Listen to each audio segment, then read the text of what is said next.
तो हेलो मेरे प्यारे प्यारे शेर और शेरनी, आप लोग स्वस्थ होंगे, मस्त होंगे। आप लोगों की स्टडी अच्छे से चल रही होगी, मज़ेदार होकर के चल रही होगी, क्योंकि आप जो है अब जुड़ चुके हैं बायोलॉजी वाला 18 के साथ में। चलिए आइए BW के साथ में हम लोग क्या करते हैं। आप लोगों ने कई क्वेश्चन को पढ़ लिया होगा। चलिए आज हम लोग क्या करेंगे, एक सबसे महत्वपूर्ण, सबसे अच्छा, सबसे बेहतरीन क्वेश्चन पढ़ने जा रहे हैं, जो कि क्लास 12 वालों के लिए और क्लास 10 वालों के लिए, दोनों के लिए ही बेहतरीन तरीके से आने वाला है। और ये क्वेश्चन बोर्ड में टपकने वाला ही है 2026 में, याद रखिएगा, क्योंकि ये कई बार पूछा गया है। और मेरे रसगुल्लो याद रखिएगा, ये जो क्वेश्चन है ये आपके पेपर में 6 नंबर पक्के दिलाएंगे। कितने नंबर? 6 नंबर पक्के दिलाने वाले हों, चाहे वो 10 वाले हों या फिर 12 वाले हों। किसी भी बोर्ड के विद्यार्थी हों, चाहे मान लेते हैं वो क्या हों, CBSE बोर्ड को छोड़ करके बाकी अब किसी भी बोर्ड के विद्यार्थी हों, क्योंकि भैया यहां पे मैंने हिंदी में लिखा है तो हिंदी मीडियम वालों को लेकर के चलता हूं। ठीक है, अब देख पा रहे हैं ये जो क्वेश्चन है वो आपका लगभग, ठीक है, 2024, 23, 22, 21, 20, 19, 17, 18 तक भी पूछा गया, 18 में भी पूछा गया है। ठीक है, हालांकि बहुत बार ये क्वेश्चन कई बार टिप्पणी किया गया, कई तरीके से पूछा जाता है। ये क्वेश्चन कई बार कई तरीकों से किया गया, जैसे कभी पूछ लेगा मादा के जनन अंगों का सचित्र वर्णन कीजिए, या फिर कह देगा मनुष्य के मादा या फिर स्त्री जनन अंगों का वर्णन कीजिए, या फिर कह देगा मनुष्य में मादा जनन अंगों का वर्णन कीजिए, ठीक है, सचित्र या फिर नामांकित चित्र सहित वर्णन कीजिए। कैसे भी करके ये क्वेश्चन पूछेगा, मादा जनन तंत्र पूछेगा। अगर उसमें मादा जनन तंत्र या फिर मादा प्रजनन तंत्र आ जाता है तो समझ लेना आपको यही क्वेश्चन का आंसर छाप देना है। ठीक है, नंबर आपको पक्का, जो एग्जाम में चेक करने वाला कॉपी होगा वो पक्का आपको 6 नंबर जरूर देगा। और ये 6 नंबर के क्वेश्चन है, तो मेरे रसगुल्लो लाइक शेयर जरूर करिएगा। ठीक है, और सब्सक्राइब भी कर दीजिएगा। जो बच्चे सब्सक्राइब नहीं करते हैं उनसे विनती है, ठीक है, को लोग सब्सक्राइब भी करें और बच्चों के पास पहुंचाएं और बेल आइकन जरूर दबाएं, ताकि मेरी हर एक नोटिस आप तक पहुंच सके। तो चलिए आइए 2 लाइनें से शुरुआत करूंगा आपके लिए कि जिंदगी से थोड़ी वफा कीजिए, कि जिंदगी से थोड़ी वफा कीजिए, जो नहीं मिले उसे दफा कीजिए। जिंदगी से थोड़ी वफा कीजिए, जो नहीं मिले उसे दफा कीजिए। हर कोई नहीं होता आपके काबिल, हर कोई नहीं होता आपके काबिल। अकेले बैठकर चाय का मजा लीजिए, अकेले बैठकर चाय का मजा लीजिए। तो आइए हम लोग क्या करते हैं, इस चीज को, इस क्वेश्चन को पढ़ते हैं। क्वेश्चन है आपका, मादा के जनन अंगों का सचित्र वर्णन कीजिए, या फिर नामांकित वर्णन करना रहता है। ठीक है, मतलब नाम लिख करके उनके हर एक चीज को, ठीक है, पार्ट बाय पार्ट लिखना भी होता है। तो कम से कम 6 नंबर का क्वेश्चन है, तो आपको फिगर के साथ साथ फिगर भी 3 नंबर का हो जाता है।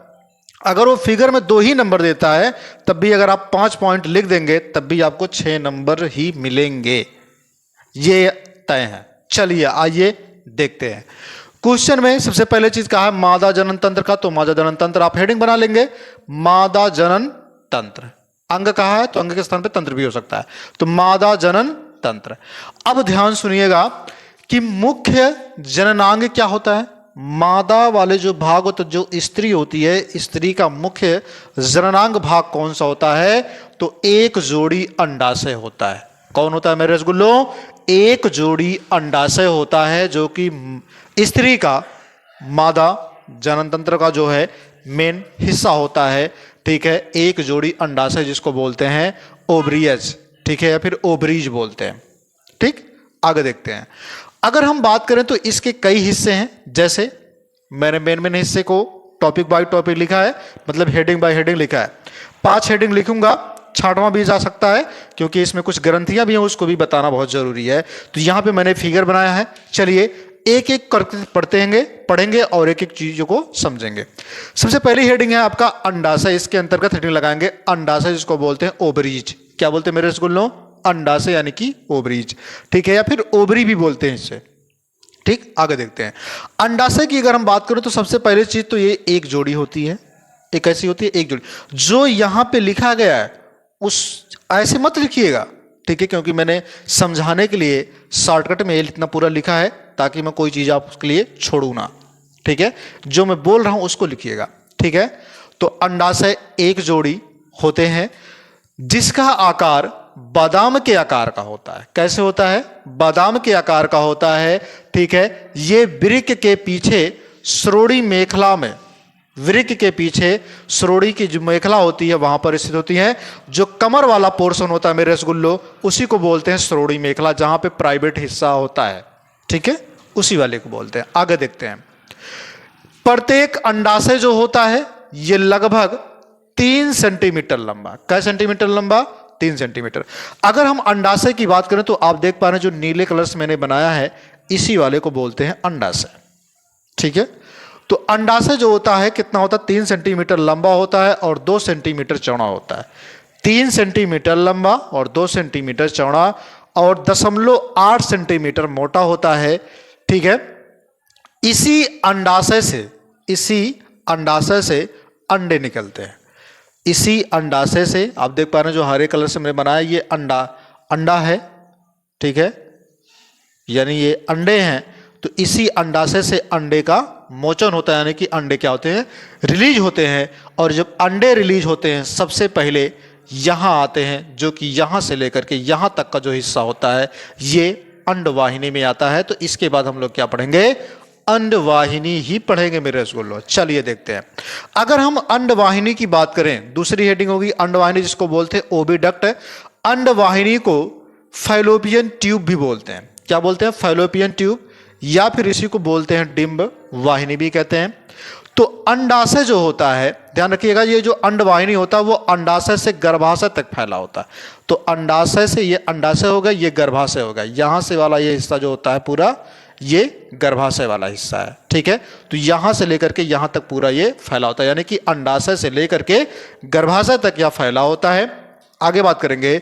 इसकी लंबाई जो होती है वो 10 सेंटीमीटर होती है। मतलब यहां से लेकर के यहां तक की जो लंबाई होती है वो 10 सेंटीमीटर होती है। इसके 3 भाग होते हैं। कितने भाग होते हैं मेरे रसगुल्लों? 3 भाग होते हैं। सबसे पहला जो भाग होता है वो होता है एम्पुला। कौन होता है? एम्पुला। अगर हम बात करें यहां पर इस तरफ से चलेंगे, सबसे पहले कौन आएगा? तो आएगा इस्थमस। कौन आएगा? इधर आप देख पा रहे हैं इसके 3 भाग होते हैं। तो इस्थमस सबसे पहले कौन सा आता? इस्थमस। यानी कि इस्थमस जो है यहां से लेकर के ये वाला पूरा स्थान इस्थमस का होता है। ये वाला स्थान पूरा क्या होता है? इस्थमस। यहां तक पूरा इस्थमस का स्थान होता है, यानी कि ये वाला जो हिस्सा होगा ये इस्थमस का होगा। जिस तरीके से मैंने फिगर बनाया, फिगर से वैसे बनाइएगा। ये वाला हिस्सा इस्थमस का होता है। उसके बाद इसके वाले स्थान पर क्या होते हैं? यहां पर ये होता है तुम्बिका। क्या होता है? तुम्बिका, जिसको बोलते हैं एम्पुला। क्या होता है? तुम्बिका, जो कि दूसरा स्थान है। किसका स्थान है? दूसरा स्थान है। उसके बाद क्या होता है? तीसरा वाला जो यहां पर झालर वाला हिस्सा होता है, आप देख पा रहे होंगे। ये झालर वाले हिस्से को, इस वाले स्थान को क्या बोलते हैं? यानी कि इस वाले स्थान को क्या बोलते हैं? इस वाले स्थान को पूरा क्या बोलते हैं? ये वाला आप देख पा रहे होंगे, ठीक है, इसको बोलते हैं, ठीक है, इनफंडिबुलम। क्या बोलते हैं? इनफंडिबुलम। आप देख पा रहे हैं मैंने यहां पर लिखा है इनफंडिबुलम, ठीक है। इस्थमस भी मैंने आपको बता दिया, इनफंडिबुलम भी बता दिया। अब ध्यान सुनिएगा। जब अंडाशय से अंडाणु रिलीज होते हैं सबसे पहले इनफंडिबुलम वाले स्थान पर आते हैं। यहां पर ये लगा होता है फिम्बरी, जिसको बोलते हैं अंडवाहिनी भी कर सकते हैं, या फिर इसी को बोलते हैं झालर। क्या बोलते हैं? झालर। ये काम क्या करता है? तो अंडाशय को पकड़ के रखता है। इसी के अंदर ये ट्यूब होता है, यानी ये नली होता है, खाली स्थान होता है। इसी खाली वाले स्थान पर रोम होते हैं। ये पेशियां होती हैं इनमें, जो क्या करती हैं? संकुचन का काम करती हैं। आप देख पा रहे होंगे कि इसमें अंडाणु पेशियों और रोम के, ठीक है, यानी कि रोम तथा पेशियों के कर्माकुंचन से आगे बढ़ते हैं। तो इसमें क्या होगा? कर्माकुंचन, मतलब एक बार फूलेगा, एक बार फूलेगा, एक बार पिचकेगा, फूलेगा पिचकेगा, फूलेगा पिचकेगा। तो ये कर्माकुंचन होगा तो क्या होगा? धीरे धीरे अंडाणु क्या होंगे? आगे की तरफ ये चलेंगे और अंडाणु आ जाएंगे कहां पर? यहां पर, इस वाले स्थान पर, जो कौन सा होगा? तुम्बिका वाले स्थान पर, यानी कि एम्पुला वाले स्थान पर। यहां एम्पुला वाले स्थान पर आने के बाद ये वेट करेंगे जब तक कि कोई शुक्राणु ना आ जाए। जब कोई शुक्राणु आ जाता है तो क्या होंगे? ये निषेचित होंगे। निषेचित होने के बाद ये क्या होंगे? धीरे धीरे तैर करके कहां पर आएंगे? यहाँ पर आएंगे। मतलब ये पहला दिन 0 का होता है, उसके बाद 2, 2 से 4, 4 से 8, 8 से 16, 16 से मतलब यहाँ तक 8 तक बन जाते हैं। उसके बाद जब आगे बढ़ेंगे तो क्या हो जाएंगे, 16 से 32, 32 से 64 आएंगे, किसके, इस दीवार पर चिपकेंगे। ये दीवार कौन सी होती है, जो रेड कलर की दीवार आपको दिखाई दे रहा है, इसको बोलते हैं एंडोमेट्रियम। क्या बोलते हैं, एंडोमेट्रियम, जो कि ये पहले दीवार है। आगे हम बात करेंगे, उसको छोड़ देते हैं अभी। अब आगे देखिए, अगला हेडिंग होगा आपका गर्भाशय, जिसको बोलते हैं यूरेट्रा। गर्भाशय की अगर हम बात करते हैं तो गर्भाशय कितना होता है, तो 7.5 सेंटीमीटर लंबा होता है। ये जो गर्भाशय होता है ना भैया, यहां से यहां तक, जिसको हम बच्चेदानी बोलते हैं, ये पूरी लंबाई कितनी होती है, तो 7.5 सेंटीमीटर। कितनी होती है, 7.5 सेंटीमीटर ये लंबा होता है। उसके बाद चौड़ाई कितनी होती है इसकी, तो 5 सेंटीमीटर क्या होता है, ये चौड़ा होता है, 5 सेंटीमीटर चौड़ा होता है। मोटाई कितनी होती है, तो 3 सेंटीमीटर ये मोटा होता है। 3 सेंटीमीटर क्या होता है, मोटा होता है। गर्भाशय की बात हो रही है, ठीक है। गर्भाशय जिसको बोलते हैं यूट्रस, यानी कि बच्चेदानी भी उसी को बोलते हैं। अब आगे बात कर लेते हैं। इसके 3 भाग होते हैं। इसके कितने भाग होते हैं, 3 भाग। ऊपरी वाला जो भाग होता है उसे बोलते हैं फंडिस। ये वाला हिस्सा आप देख पा रहे होंगे, तो ये वाला हिस्सा तुम्हारा क्या कहलाएगा, फंडिस कहलाएगा। क्या कहलाएगा, ये वाला हिस्सा ऊपर वाला फंडिस कहलाएगा। अब देखते हैं, मध्य वाला जो होता है वो बॉडी कहलाता है। यहां से लेकर के यहां तक का जो हिस्सा होता है ये बॉडी होता है। क्या होता है, बॉडी होता है। उसके बाद नीचे वाला हिस्सा होता है जिसको बोलते हैं सर्विक्स, यानी कि ग्रीवा। ये वाला जो हिस्सा होता है यहां से यहां तक, इसी को बोलते हैं ग्रीवा। क्या बोलते हैं, ग्रीवा, यानी कि सर्विक्स भी बोलते हैं इसको। क्या बोलते हैं, सर्विक्स यानी ग्रीवा। ये वाला हिस्सा यहां से यहां तक, और यही ग्रीवा से लगा होता है योनि द्वार। क्या लगा होता है, योनि लगा होता है, जो अंदर की तरफ क्या होता है, धंसा होता है, योनि। अब आगे बात कर लेते हैं। आगे जो गर्भाशय होता है, गर्भाशय के 3 परत होते हैं। सबसे पहली जो परत होती है, जो अंदर की परत होती है, इसको बोलते हैं इंडोमेट्रियम। दूसरी जो परत होती है जिसको बोलते हैं मायोमेट्रियम, ये बीच वाली मध्य वाली परत होती है। तीसरी जो परत होती है जिसको बोलते हैं पेरीमेट्रियम। तो पेरीमेट्रियम, मायोमेट्रियम और क्या होता है, इंडोमेट्रियम। जब एमसी का स्राव होता है, जब, ठीक है, पीरियड आता है, तो यही इंडोमेट्रियम क्या होता है, टूट करके बाहर निकलता है, ठीक है। और समझिए, जब अंडाणु शुक्राणु से निषेचित हो जाएगा तो आकर के इसी इंडोमेट्रियम से चिपकता सबसे पहले, ठीक है। उसके बाद क्या होगा, मायोमेट्रियम के अंदर जो हो जाएगा, यहां पर क्या होगा, धीरे धीरे परिपक्व होकर के वो धीरे धीरे क्या होंगे, विकसित होते हुए आएंगे, ठीक है। इतनी बात हो गई। अब उसके बाद ध्यान रखिएगा, आगे मैं बात कर लेता हूं। इसकी 3 परतें होती, मैंने आपको बता दिया, इंडोमेट्रियम, मायोमेट्रियम और पेरीमेट्रियम। ये मैंने आपको बता दिए, ठीक है। अब आगे हम बात कर लेंगे किसकी, योनि की भी बात करेंगे, आगे बात करेंगे, ठीक है। तब तक के लिए मैं इसको रफ कर देता हूं और आगे चीजों को लिखता हूं, ठीक है। तो जैसे कि मेरे रसगुल्लो आपने अगला वाला टॉपिक पढ़ा, ठीक है, यानी कि अगली वाली हेडिंग पढ़ी। अब हम लोग क्या करते हैं, चौथी हेडिंग पढ़ते हैं, जो कि है योनि, यानी कि जिसको बोलते हैं वेजाइना। ये बहुत ही महत्वपूर्ण टॉपिक है, यानी कि ये भी आपके लिए बहुत ही महत्वपूर्ण हेडिंग ही है, योनि, जिसको कहाँ पर होता है, मूत्राशय तथा मलाशय के मध्य स्थित होता है।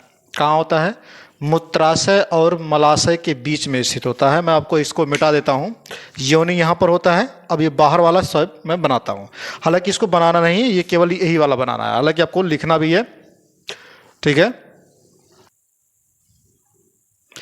इस पर देखेंगे आप, छोटे छोटे क्या हो जाएंगे, यहाँ पर बाल रहते हैं, इस वाले पर। यहाँ बीच में क्या होता है, एक जनन छिद्र होता है, यहाँ मूत्र छिद्र होता है, ये हो गया गुदा द्वार, यानी कि मलाशय। यहीं से क्या होता है, गुदा द्वार, जहाँ पे क्या होता है, मलाशय जाकर के जुड़ा होता है और मूत्राशय जुड़ा होता है। ये जो होता है मूत्राशय वाला, ये होता है, इसको बोलते हैं मूत्र मार्ग, यानी कि मूत्र छिद्र भी बोलते हैं इसे, ठीक है। ये मूत्र छिद्र होता है, ये क्या होता है, जनन छिद्र, ठीक है। और ये होता है गुदा द्वार। अब ध्यान से समझिएगा। उसके बाद क्या है कि इसकी लंबाई जो होती है कितना, 8 से 10 सेंटीमीटर इसकी लंबा भी होता है, और कितना होता है, चौड़ा। मतलब ये जो होता है, योनि जो होता है ना मेरे रसगुल्लों, ये 8 से 10 सेंटीमीटर क्या होता है, लंबा होता है और चौड़ा माना जाता है, मतलब अंदर की तरफ। ठीक है, उसके बाद क्या है, ये संभोग के समय शिश्न को अंदर लेता है। मतलब जब संभोग की प्रक्रिया, जिसको बोलते हैं सेक्स की प्रक्रिया, जब ये प्रक्रियाएं होती हैं, जब जो नर और मादा आपस में मिलते हैं, संलयन जब करते हैं, आपस में जब मिलाप करते हैं, जब सेक्स की प्रक्रिया करते हैं, तो इसी छिद्र के जरिए क्या होता है, जो पेनिस होता है, जिसको बोलते हैं लिंग, ठीक है, जिसको क्या बोलते हैं, लिंग बोलते हैं, यानी कि शिश्न बोलते हैं, वो क्या होता है, अंदर जाता है, जो कि आपका कितना होता है, 6 से 7 सेंटीमीटर होता है, जब वो, ठीक है, एकदम टाइट अवस्था में हो, तब रॉड नुमा हो तब। इसके अंदर जो है वीर्य जो है स्खलन होता है। मतलब इसी योनि के अंदर, इसी योनि द्वार से प्रवेश करेगा और योनि के अंदर क्या होगा, वीर्य को जो पुरुष होगा वो गिराता है। ठीक है, जब वीर्य गिराएगा, और ध्यान रखिएगा इसी योनि के द्वारा एमसी का भी स्राव होता है और प्रसव की प्रक्रिया भी इसी योनि के जरिए होती है। प्रसव का मतलब क्या होता है, जब बच्चे को जन्म होता, जब बच्चे का जन्म होने वाला रहता है तो इसी योनि के जरिए बच्चे को निकाला जाता है और इसी योनि के जरिए एमसी का स्राव भी होता है। उसके बाद है कि इसी योनि की में अगर हम बात करें यहाँ पर योनि में, तो इसके भाग कई होते हैं, जैसे भग हो गया, जघन उत्थान हो गया। जघन उत्थान जहाँ पर क्या होते हैं, बाल होते हैं, जघन उत्थान बोलते हैं। भग क्या होता है, भग वह हिस्सा होता है जिस हिस्से पर क्या होते हैं, बाल वगैरह ये वाला पाया जाता है, ये बड़ी वाली लेयर होती है, जो मोटी एक लेयर होती है। कैसी होती है, एक मोटी लेयर होती है। उसके बाद क्या होता है, लेबिया मेजोरा क्या होता है, लेबिया मेजोरा जो है इसके अंदर की ये वाली परत जो होती है, जो इसको ढक करके रखी, एक होठ के रूप में होता है। कैसे होता है, एक होठ के रूप में पतला सा होता है। उसके बाद क्या है, लेबिया माइनोरा, ये भी क्या होता है, इसी के नीचे जो है एक परत बनाता है, जो भी ये भी बहुत हल्का सा होता है, ये भी होठ के रूप में होता है। जो क्या काम करता है, ये होठ के रूप में होता तो है, लेकिन ये जनन छिद्र और मूत्र मार्ग को ढक करके रखता है। और इसी लेबिया माइनोरा के ऊपर लेबिया मेजोरा भी होता है, जिस पे बाल वगैरह होते हैं, जो मोटे मांसल के रूप में होता है। आगे मैं बात कर लेता हूँ। इस पे क्या होता है, योनि छिद्र होता है, जो मैंने बताया ना, योनि छिद्र होता है। योनि छिद्र पे क्या होता है, एक झिल्ली लगी होती है जिसका नाम है हाइमन। यही हाइमन क्या करता है, ये क्या होता है, जब पहली बार सेक्स की प्रक्रिया होती है तो हाइमन टूट जाता है और ब्लड का स्राव ज़्यादा होने लगता है। ये हालांकि थोड़ा बहुत दर्द होता है, लेकिन उतना सहनशीलता भी होती है। लेकिन एक चीज़ ध्यान रखिएगा कि हाइमन के टूटने और ना टूटने से आप वर्जिनिटी को पता नहीं लगा सकते हैं, क्योंकि यह कोई ज़रूरी ये नहीं कि सेक्स के जरिए ही टूटे। ठीक है, ये साइकिल चलाते वक्त भी टूट सकता है, या फिर दौड़ते वक्त टूट सकता है, या फिर कोई भी वर्क हार्ड करने पर तब भी ये टूट सकता है। ये पतली सी एक लेयर होती है, एक झिल्ली होती है। ठीक है, उसके बाद क्या होता है, इसके जो है प्रकोष्ठ में मूत्र मार्ग होता है, यानी कि ये वाला जो हिस्सा आप देख पा रहे हैं, जो हल्का सा ऊपर की तरफ उठा होता है, ये हल्का सा सहलाने पर क्या होता है, उत्तेजना, मतलब स्त्रियों में उत्तेजना एक पैदा होता है। ठीक है, प्रकोष्ठ में मूत्र मार्ग होता है, मतलब यहाँ पर क्या होता है, मूत्र मार्ग जो है यहाँ पर लगा होता है। उसके बाद भग शेप होता है। भग शेप मतलब ये वाले पूरी हिस्से हो जाते हैं, भग शेप। आगे हम बात कर लेते हैं सहायक ग्रंथियों की। अगर हम बात करें तो सहायक ग्रंथियां जो होती हैं ये 2 प्रकार की होती हैं। जैसे यहाँ पे हो गया बर्थोलिन, ठीक है, ग्लैंड्स, बर्थोलिन ग्लैंड्स ये हिंदी में है। ठीक है, उसके बाद दुग्ध स्रावी, दुग्ध ग्रंथियां जिसको बोलते हैं ममेरी ग्लैंड। तो बर्थोलिन ग्लैंड जो होता है ये सेमे के आकार का होता है, ये योनि मुख पर खुलता है, योनि के द्वार पर, मतलब यहाँ पर आकर के क्या होगा, ये खुलेगा। ठीक है, और प्रकोष्ठ में, ठीक है, खुलता है आकर के योनि मुख पर, प्रकोष्ठ में, ठीक है, आकर के क्या होता है, खुल जाता है, मतलब प्रकोष्ठ वाले हिस्से पर आकर के यहाँ पर पूरे स्थान पर क्या होता है, खुलता है। लेकिन ये क्या करता है, स्रावित पदार्थ को, ठीक है, योनि मार्ग को चिकना मार, मतलब इससे एक स्रावित पदार्थ निकलते हैं। ठीक है, मतलब ये स्रावित पदार्थ को निकालता है, जो बर्थोलिन ग्रंथियाँ होती हैं स्रावित पदार्थ को निकालता है, जो क्या काम करता है, जब सेक्स की प्रक्रिया होती है तो जब पेनिस अंदर प्रवेश करता है तो सेक्स की प्रक्रिया में, ठीक है, जनन मार्ग को, ठीक है, क्या बनाता है, सुगम बना देता है, मतलब एक आराम से रिलैक्स दिला देता है, ताकि उसमें घर्षण पैदा ना हो और आपके अंदर क्या हो, दर्द ना पैदा हो। ठीक है, ये पैदा करता है। उसके बाद क्या हो, दुग्ध ग्रंथियां। दुग्ध ग्रंथियां की अगर हम बात करते हैं तो ये वक्ष पर स्थित होता है, वक्ष भाग पर, मतलब ये छाती वाला जो हिस्सा होता है इसी को बोलते हैं वक्ष भाग पर। तो वक्ष भाग पर स्थित होता है, इनसे दुग्ध का स्राव होता है। किसका स्राव होता है, मतलब दूध का स्राव होता है। और जो आगे वाला हिस्सा तो जो निप्पल होता है, जैसे मान लीजिए ये क्या है, ये छाती है, ठीक है। तो छाती का ये जो ये हिस्सा होता है आगे वाला, इसी को क्या बोलते हैं, चुचुक बोलते हैं। क्या बोलते हैं, चुचुक। जहां पर क्या होते हैं, ये ममेरी ग्लैंड आकर के खुलते हैं। जब बच्चे दूध पीते हैं तो उनमें जो सारा का सारा विटामिन चला जाता है। तो आज की जो टॉपिक थी यहीं तक, आपके 6 नंबर पक्के होने वाले हैं।